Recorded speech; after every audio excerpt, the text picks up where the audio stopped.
My name is Lyana Patrick, and I live in Vancouver, British Columbia, and I'm finishing right now my PhD in the School of Community and Regional Planning at the University of British Columbia. So I'm doing my PhD, and I had been in the program for quite a long time, and I'd been working, and I have a family, and so there were lots of things demanding my time and attention, but I needed to get it written, and I needed to get it done. I'd followed Daphne's blog for a couple of years, and I always found the information and the suggestions that she had really helpful, and I knew about the Get It Done program, and I wasn't at a place to actually start my writing, but I always knew that once I was there, I knew that it would be really helpful to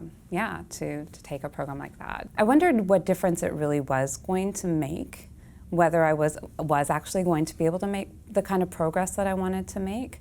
I was just a little hesitant about it because I had never tried it before the way that the Get It Done program outlines it, that you write 5 days a week, and that a good thing is to write first thing in your day, and even if you only write for that 25 minutes or 20 or even 10 minutes, I wasn't sure that that it would be enough. Being part of the Get It Done program and realizing that even if I was only able to get to it for, first thing in the morning, I felt, for a half an hour, I felt like I had accomplished, I felt like I had done good for that day. And it was very motivating to keep going, and I wanted to keep going. So yeah, being in that habit 5 days a week, I was just amazed at how much I was able to, even though for the first 4 months I was in the program, I got one chapter of my dissertation written, but that was in between working and teaching and taking care of the family. But I still managed to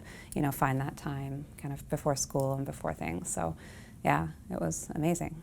So I think what the Get It Done program did and what the strategies that I learned did it was very freeing in terms of spreading out that time writing, writing 5 days a week, and just not editing myself, just letting it all go on the paper, what Daphne calls the crappy first draft, which is great because it's supposed to be, and it's not supposed to be perfect. And then by doing that, it gives you time later to go back and do that hard work of editing and then producing something beautiful from that. And I realize that I do not like editing. I am not an editor. I love writing, and I'm not so fond of editing. So I learned that, which was a revelation. I had no idea. I thought I loved editing, but I don't, and that's okay. So I think the lessons, the strategies, the ways, the methods and approaches are going to make my academic career so much more actually enjoyable and make my writing life a lot easier.